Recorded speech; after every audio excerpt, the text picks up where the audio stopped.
Good afternoon. On behalf of the Crevity Partners and the UA team, I would like to welcome everyone on the webinar session. And this is our first webinar session on the transformation of tax landscape in GCC. So I'm Isri from the UA Crevity team, and I would like to give you a brief introduction on how actively you need to participate today on the webinar session. So you have the opportunity to drop in the questions through the Q&A panel, and also our presenters will provide the answers during the Q&A session, and also during the webinar session also you can drop in your answers, the questions. So I would like to give a brief introduction on the two presenters today. So first of all, starting with Mr. Jude Paththamperume. Mr. Jude Paththamperume is a chartered accountant and a founder partner of Crevity. He is well versed with 20 years of experience, which includes Big Four firm experience and commercial sector. And our second presenter for today is Mr. Sujeewa Appuhamy. Mr. Sujeewa Appuhamy is a chartered accountant and managing partner of Crevity UAE. During his professional career of 18 years, which includes Big Four firm experience covering the fields of taxation, compliance assurance advisory, and management consulting. With that introduction, let me invite Jude to start with the presentation. Yeah, good afternoon, everyone. Thank you for all the participants who have taken their valuable time to attend our webinar. Thank you, Isuri, for your introduction. You can see as in the contents page, I can brief you that we will be taking you through basically about 8 headings, which is starting with why tax is important and what is the role of tax and what is GCC, also the tax history of GCC. And then we will move on to significant economic reforms in the GCC, emerging market dynamics, and also the current tax structure in the GCC. And thereafter, we will have a short comparison at a broader level with the GCC tax structure and between the GCC and the EU tax structure. And then we will move on to future tax direction of the UAE.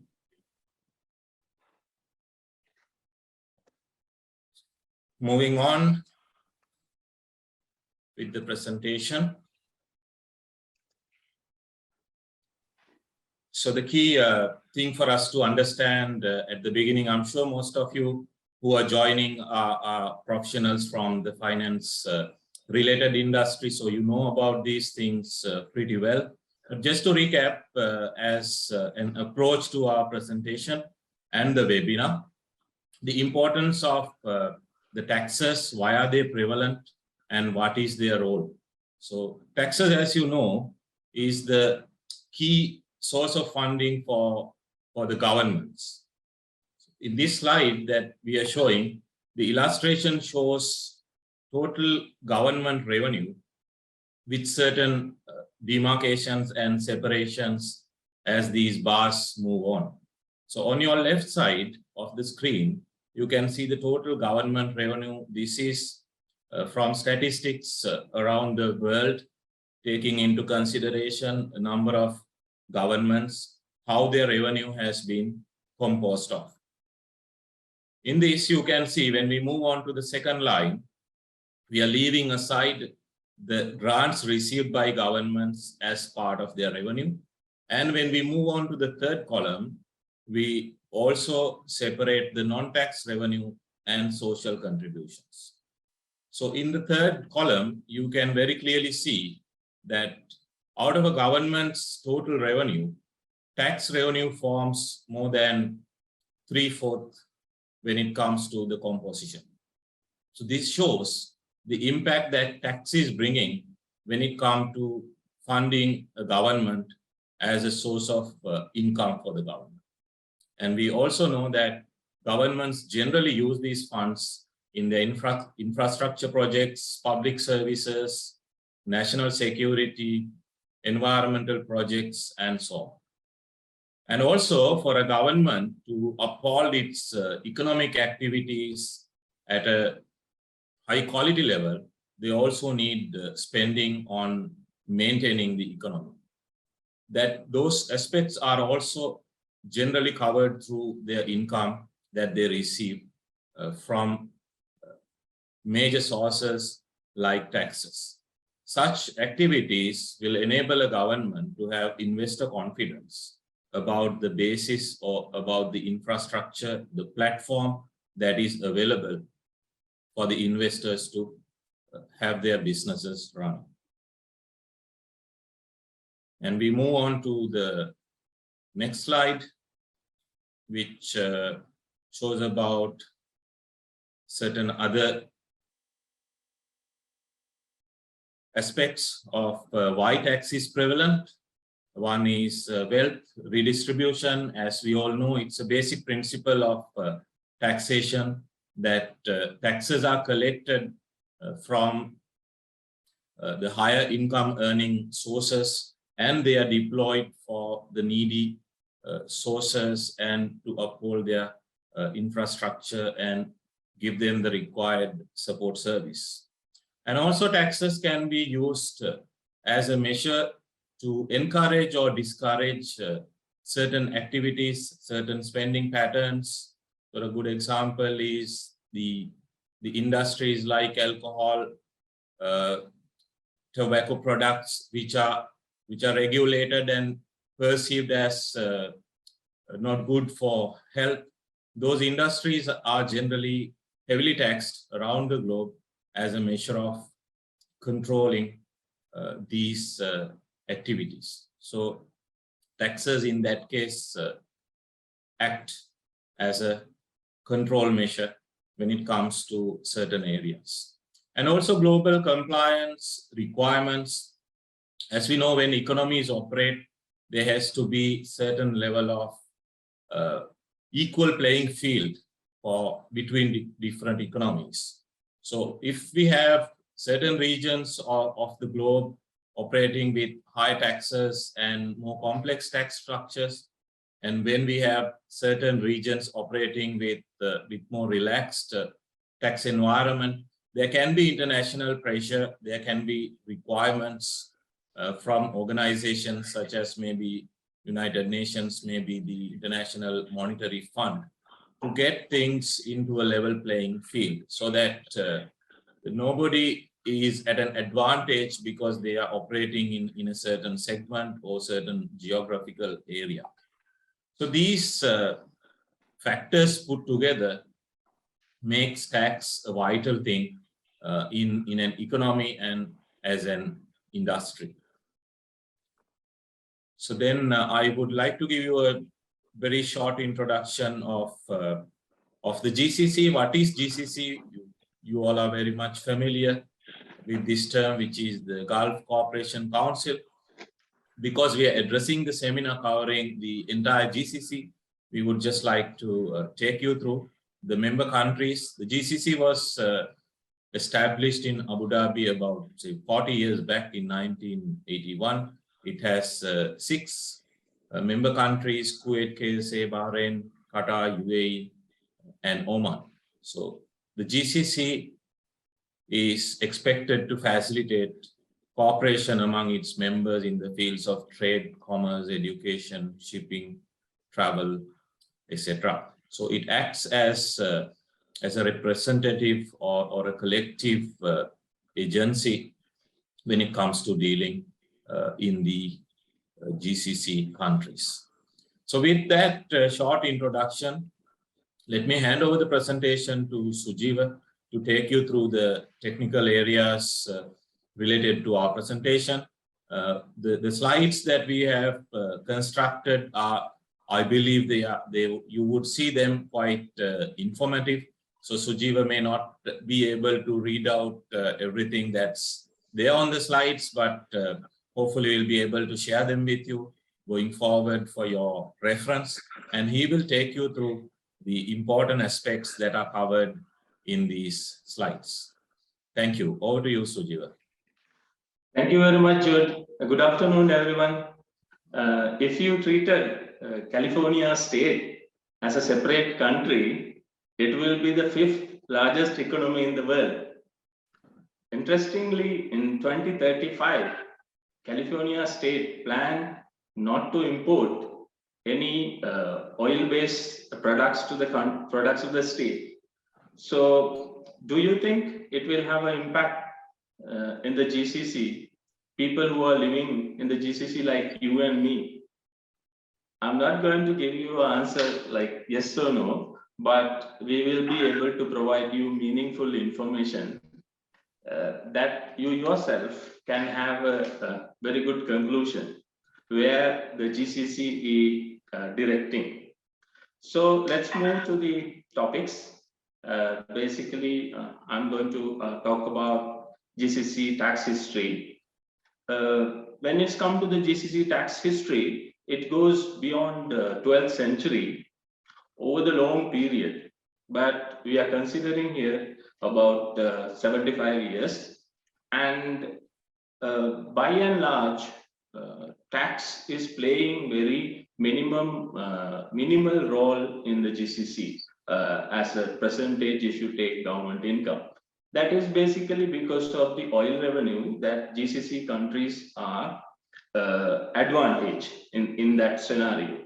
So that does not mean that GCC governments did not initiate or try to implement taxation in the region.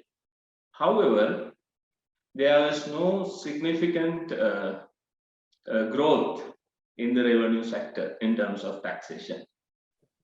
In 1990, GCC itself done a feasibility study in the region to implement significant tax reforms, implementing VAT and income taxes.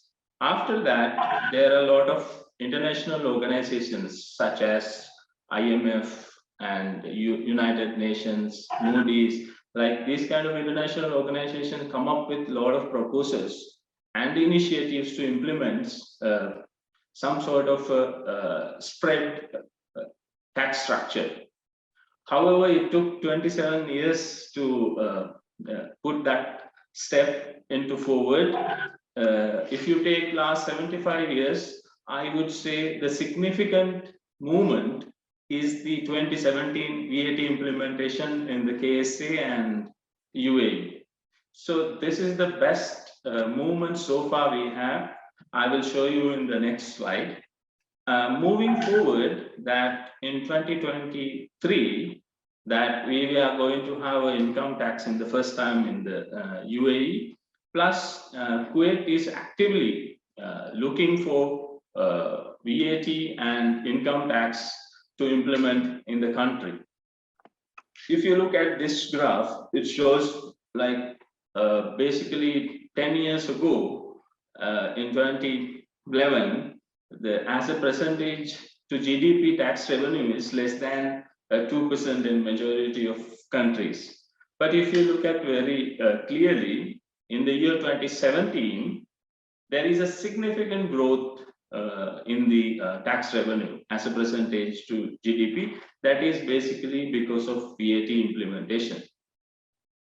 So I would say that there is a room to implement other tax structures in the GCC as of now, and the things are moving forward to that direction. Let me move to the one of the important part of the webinar. Now, if you see this slide, what we wanted to highlight you as that the global warming is one of the main criteria or main concern that the globally countries are looking forward to achieve. So the hydrocarbonate products are the main effect that the global warming issue. So there is a challenge that the next couple of decades down the line, there will be a less demand if the world is moving to renewable energy sources, there will be a decline demand in terms of oil and gas products. So the GCC understood this, and they themselves set up committees and strategies to overcome this challenge. And they have taken responses as well. If you take UAE, they will not, they have decided and set plans to not to export oils after 2020-50. And then case is 2020-60. Likewise, the countries individually has set up their strategic plans towards this change. Further, if you take a couple of initiatives that are now happening in the GCC, FIFA Football World Cup is happening this year in the region. That is basically the environment friendly, first time environmental friendly event that is going to happen in the Qatar. And if you take Saudi Arabia, they have started a project called NEOM that will be a 500 billion USD project that will be planning to complete in the year 2035. Now you see the 2035 is California state is decided or the plan to stop importing oil. At the same time, Saudi Arabia is starting a huge project that consists of tourism and manufacturing and transportation, logistic, huge area to target to complete by 2035 to diversify their economy from oil to non-oil sector. So if you take all of those initiatives, now if you take further, in 2023, we will have a climate change conference in UAE. So you understand that the leaders and the governments and the organizations moving towards the renewable energy sources. Now, if you are going to achieve this sort of different revenue sources to the GCC countries, there should be some parameters to achieve this. Number one is the policy changes that each government has to come together and implement strategic plans to achieve this. And the second thing is that carbon pricing, where you can tax the person who is emission the carbon. So for example, if you take UK tax system, they are giving capital allowances based on the carbon dioxide emission capacity. If you have a less, and then you have a higher capital allowances. So the tax systems can change according to the scenarios in that case. And the investments. So when you have when you have to allocate certain investments by the governments and the private sector to the renewable energy production. On the other side, we should have a roadmap by diversifying our revenue sources, and then tax benefits has to be given to those areas for the renewable energy production sectors, and then more taxes for the carbonate products. So if you put all together, there will be a good ecosystem to achieve these strategic targets. And finally, we are facing war in Russia and Ukraine. That has opened another era that the world is looking to basically not only depend on this oil and gas, but sustainable energy sources, because there is a lot of scarcity on that.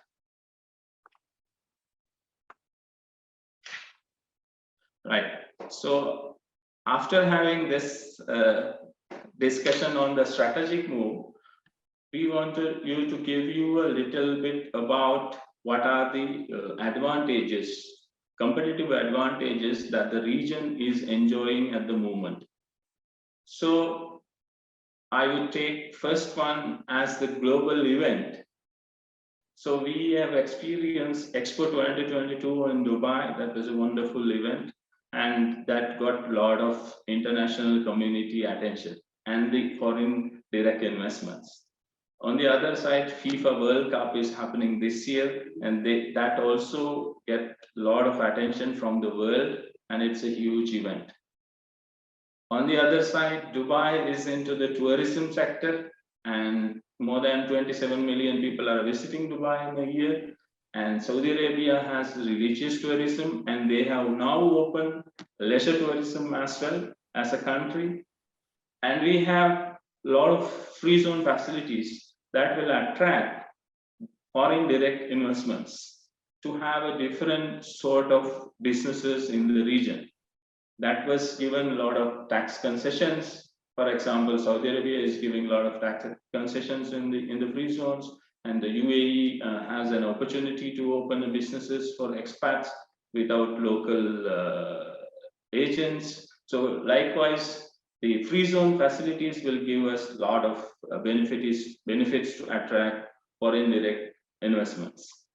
Now, the regional headquarters that was aimed in 2024 in Saudi Arabia, if they are awarding contracts to the international parties, their head office has to be set in the KSA. So you have to have your head office in KSA to have the projects from Saudi Arabia. So the Saudi Arabia wants people to come and start business in Saudi Arabia. That is a very good initiative that the Saudi Arabia government has taken. And the new relationship in the region. So we have seen that UAE and Israel has started a business relationship in recently, and that has resulted some investment in both the places. Moving forward, there is a foreign direct investment has increased in the GCC region over the years, and that is going to be more in the coming years. And one more important factor is that specialization. So the region can be specialized into different sectors. If you take European Union, Germany is very famous for the manufacturing plants. Likewise, if you take GCC, UAE is a famous tourism destination that will be benefited the other countries.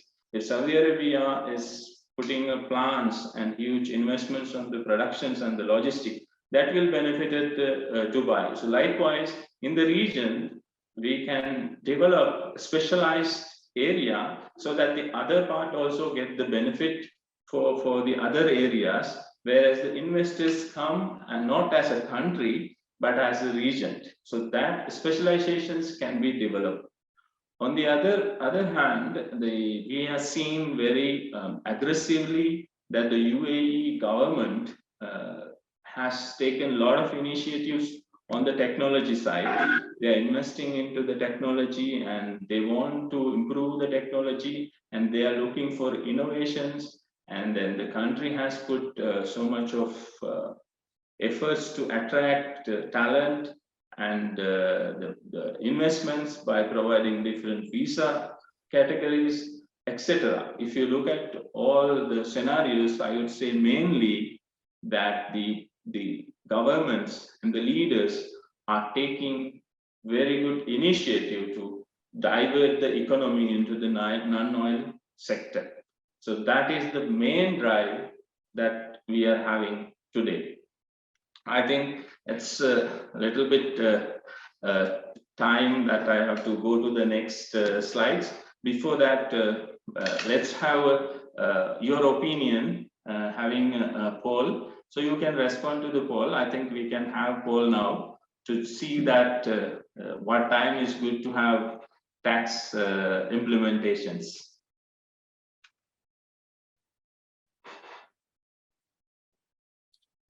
Yeah, so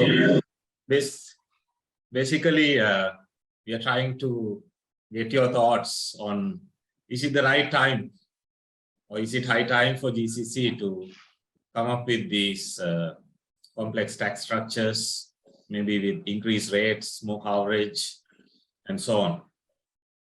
So the question is, do you think it is high time for GCC countries to change gears when it comes to imposition of direct and or indirect taxes.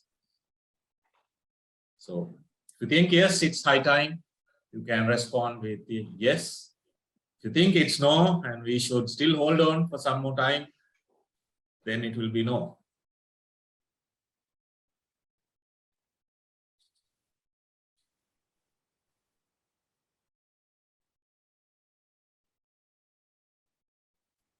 So after a while, Sujeewa will be able to share with you the results. Yeah, I'm having the results now. I think Jude, out of 86% is saying yes, this is the time.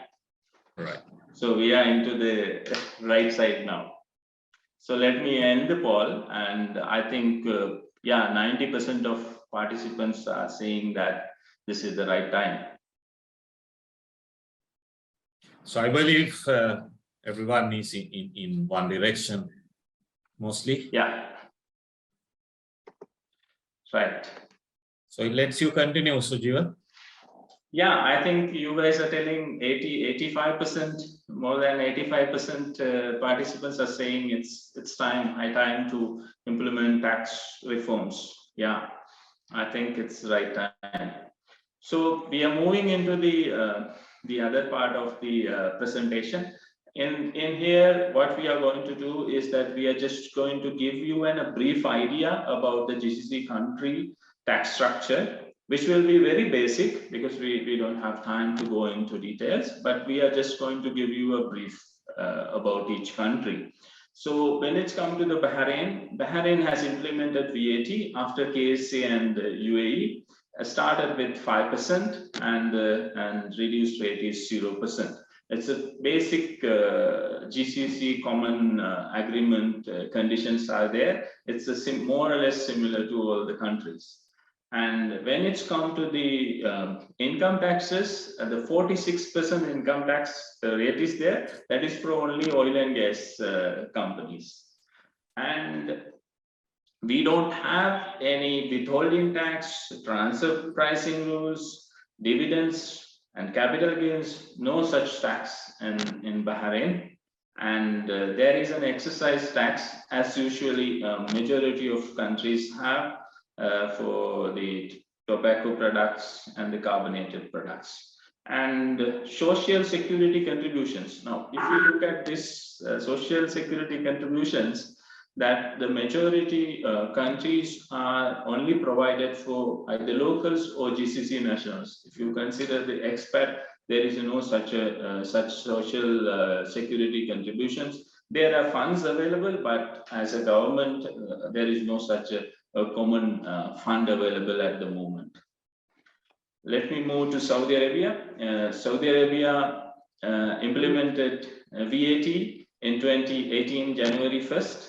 At the rate of 5%, and they have increased into 15% in one shot. So you understand that the KSA government understood that when there is an oil prices reduction at one particular time and the pressure for the government revenue, they increased 5% to 15% straight away. So they understood this is a good mechanism for the government revenue. And the rest of the things are same as normally which we are having other countries.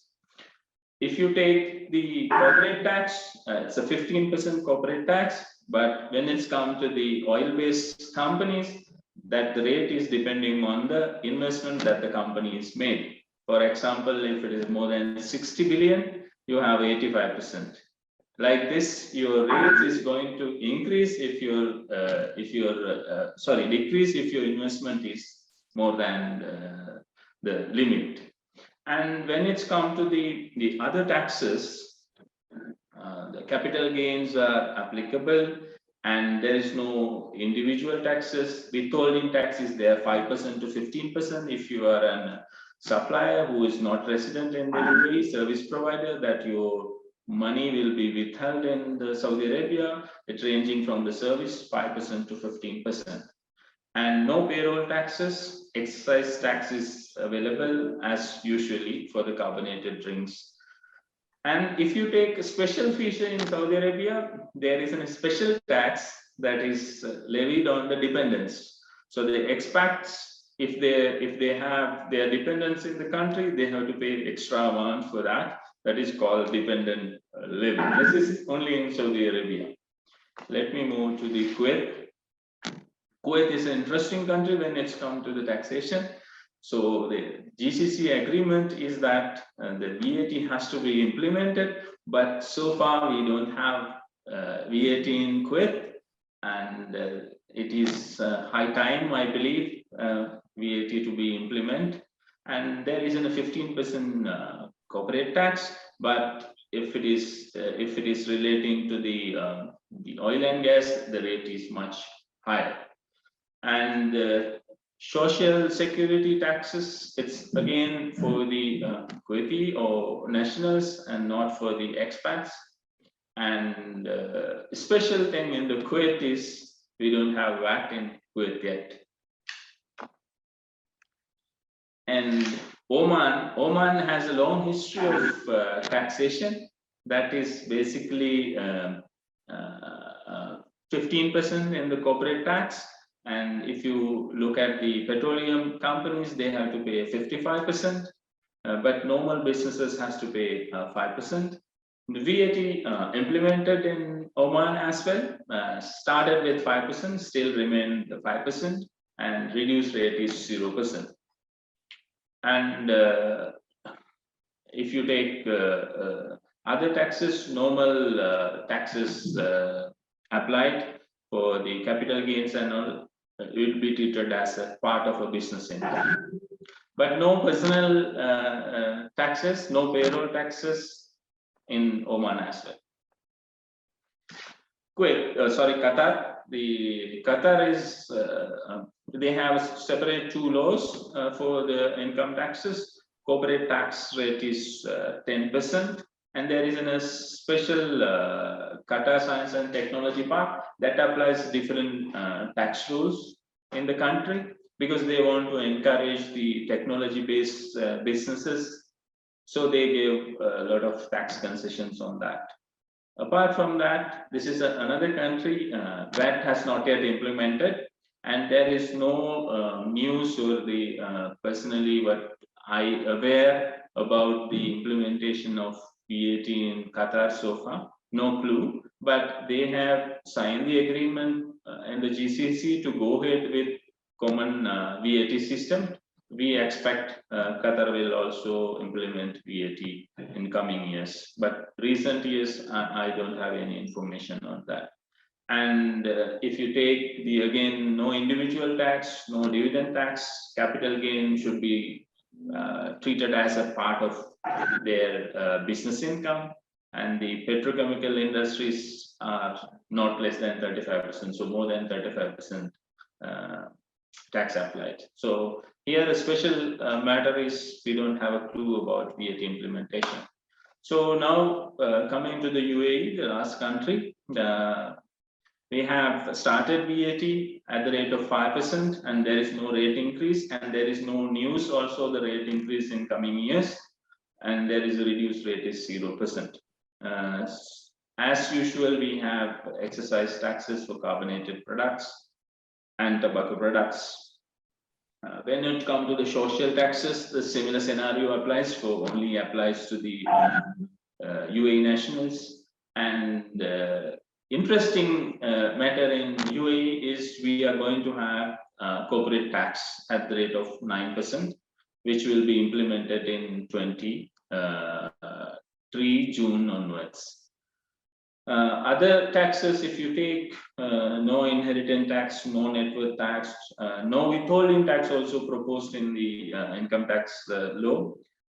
So it's the same scenario, but if you take oil and gas, it will be 55%. Here we go. We have a kind of a summary about the country-wise and country level.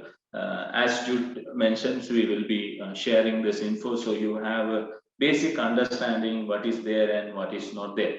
I just wanted to highlight the tax treaties. The tax treaties is a very good initiative that the two countries are signing each other for the tax agreements. We have UAE over 90 tax treaties, and other countries are also, if you can see, the good coverage is there, but it will be improved in the coming years. And very recently, UAE and Kuwait is drafted the tax treaty, which will be implemented very soon.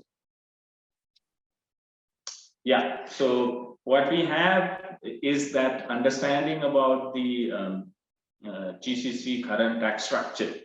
Now, we want you to give you an idea. If you compare our current tax structure with the Europe tax structure, it will be easy to understand the room for new implementations. So if you look at one by one, before that, this slide is prepared just for comparison purposes. If you take country by country exact information, there won't be exception. There will be an exceptions to this, but we are taking it as overallly to comparison purposes. So if you take percentage of GDP, it is less than 10% of GDP contribute tax income in the GCC countries. And if you take European Unions, it goes minimum 25 to 40 to 50 also some countries. And there is no individual taxes. I know that you and I in GCC, we never paid taxes for our earnings. But in Europe, you have to pay certain taxes. For example, your salary will be deducted to provide provident fund, number one, and then you will have a payee, so they will deduct and send it to the tax authority, and then you get the net salary. That net salary also liable for taxes at the annual level, and then you have to add your rented income, or you have some business income, dividend income, all together, put together, again you have to pay taxes.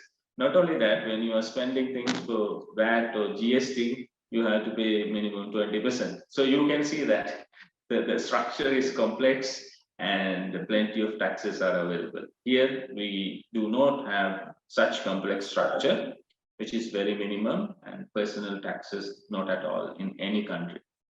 And the tax rates are pretty much less than 15%, except oil and gas. So you have higher rates for the oil and gas industry, but rest of the industries are very minimum tax rates. But in the Europe, you have majority tax rates, higher tax rates when it's come to.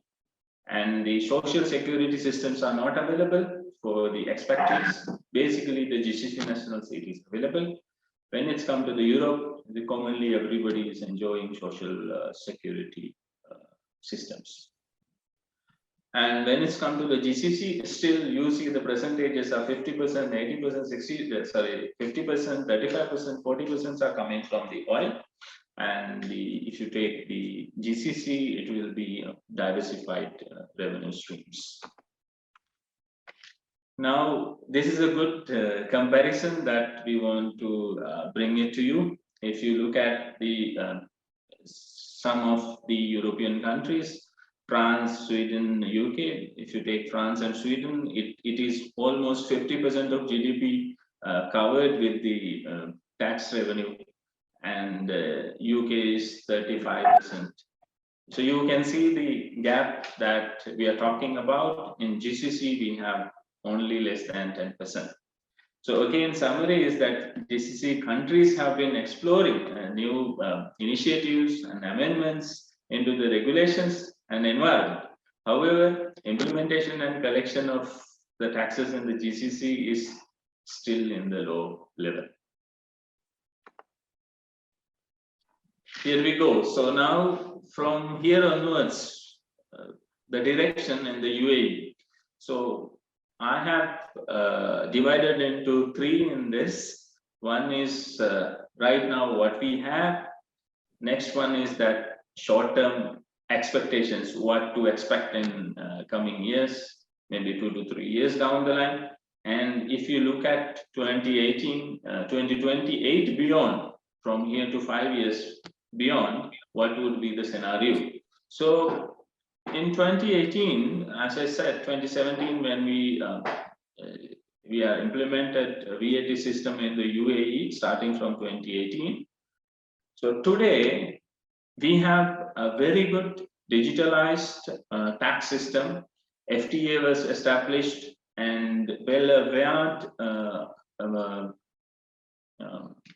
customers, stakeholders, and well-aware business community about the tax, and structured way it was handled. It was very smooth implementation in the UAE, because I have been evidence because we were experiencing so much of knowledge given by the FTA, seminars arranged, and they have introduced the law in well advance. So in the UAE, we have now well-aware and knowledgeable stakeholders when it's come to the taxation. Main thing is it's a digitalized, sophisticated way that we are currently experiencing after 5 years down the line. Now, next year, we have planned to implement income tax. The FTA scope will be increased to manage the income tax as well. And here, what businesses has to do now, get the awareness about the proposed tax system. What are the things that they need to be ready on that, because after the law implementation, there will be a compliance side, especially when it's come to the transfer pricing, etc. Because we have a lot of groups available here, a lot of related parties available here. So then you have to rearrange the things that you have existency right now. And also, you do a gap analysis where the gaps you can identify in terms of resources, in terms of compliances, etc. So then you will be very much ready for the change, which is going to be started in 2023, June 1st. But as far as many companies in the UAE, that we have the year end in January to December calendar year. So effectively, you are going to be taxed in 2024, January to December. Your first income tax return will be filed in 2025, September 30th, before that, and you need to pay that. So what you can do is that you have to start the discussion as a business in UAE to look back the comparative figures and comparative numbers and have the awareness to be started now, because it's 1 year still. You have a time, but you need to be ready for that. The final thing is what we can expect in long term. Long term is, I believe, and what our expectation is, that the directions that the moving forward will be in a complex tax system in the GCC, not only in UAE, every countries. In UAE, FTA will increase their scope to the other areas, as I said, social security systems and withholding taxes, etc. Not only that, we will be able to increase our taxes for 5%. VAT can be increased from 5%, and 9% we are expecting minimum rate, but there is an hope and possibility it can go to the 15%. So likewise, the FTA will play a quite extensive role rather than only managing VAT and income tax, because slowly the direction is to increase the scope of FTA, and we will have revenue streams to the government that are only not depend on oil. So this is what we can expect in the long run. Yeah, I hope you have pretty much summary understanding what is going on. So it's time to answer a couple of your questions. Jude, Yes, Sujeewa, let me pick up a few questions. We have got a few.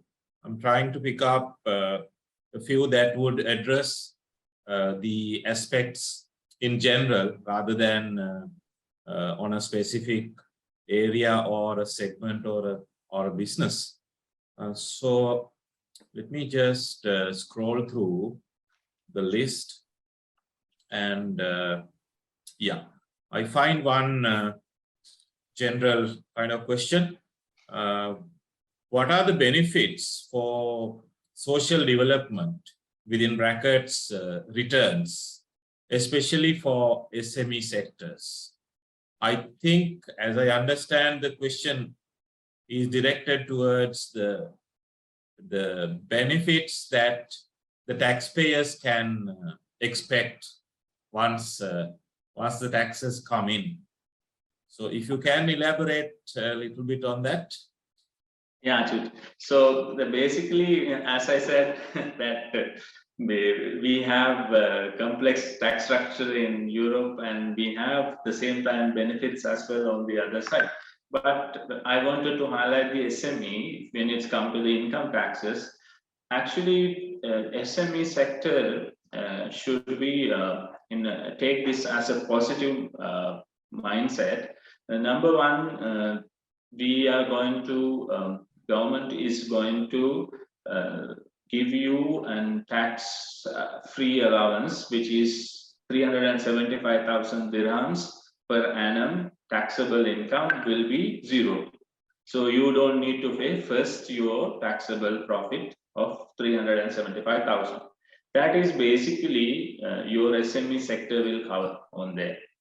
If you more than have your profit, so then you have to pay 9% of it, which is quite reasonable in the region. And still we are in a competitive advantageous position because of having a tax structure. We have more benefited because we have international compliance done, and we have controls. The government have the controls of what is going on in the economic aspects. And not immediately, but slowly, tax structure will try to give benefits to the SME sector further. And ultimately, the residents will also get benefits when the structure gets complex. Yes, I think that probably would have answered the question that was raised by one of the participants. And there's another question that I picked, which is also a bit similar on the same line. That is, there's a bit of a descriptive note that GCC is continuously thinking and doing some significant economic reforms, especially in taxes, in order to contribute more from tax revenue to the GDP. So he says, however, new tax regimes will bring new administrative burdens into the house. So just explain what should be the attitude of the taxpayers in such a scenario. Yeah, of course, that's what GCC has faced in the history also, because when we have sometimes tax reforms, it was not successfully and not able to implement as well. Of course, when we are implementing a new law or new tax structure, it is very much part of administrative burden to the businesses that are not avoidable. That will be has to be compensated with the again that the benefits having tax is the good the facilitating the business environment rather than not having taxes, because you cannot go along without having taxes, because it has to have some sort of reasonable taxes in the country to continue as a sustainable growth. You can have a short-term gains, and it cannot be sustained without having a proper structure. So that's what I can say, that yes, you have sort of administrative burden, definitely.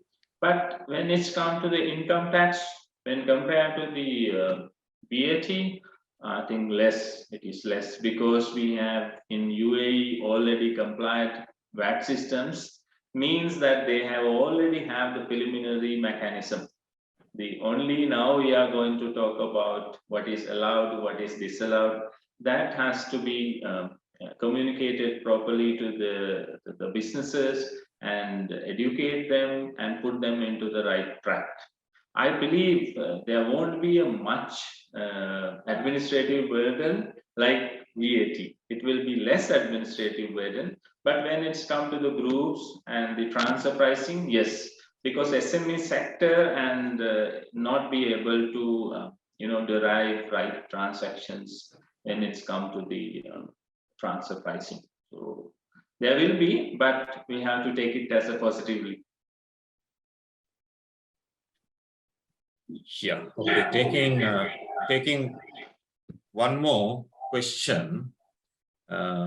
Vidya, I will just put it in a summary form. His question is, with the tax outlook being more towards getting out of the oil and petroleum-based industry and moving into more of tourism, technology-based and green economy-like concepts, what is your expectation about the tax rates? Are they going to be around the rates that are indicated now, or are they going to increase going forward, because it's a broader change for how the GCC economy has been behaving in the past, majorly with more focus on the oil and petroleum industries, and now with these changes in the market dynamics.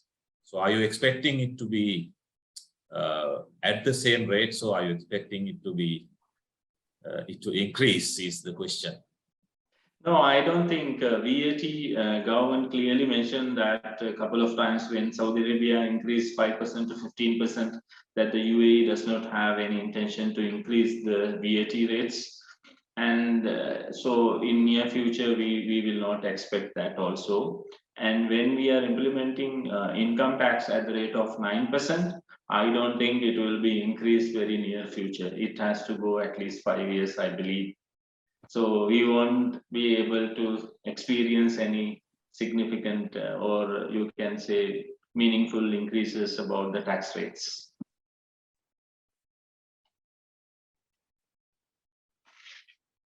Right. So I think that brings us to an end of an informative session, which included a number of aspects and details. So we can hand over to Isuri for the concluding remarks and updates about the way forward with this webinar series. Thank you, Jude. So I'm sure you have refreshed and enlightened your awareness on the tax landscape of GCC.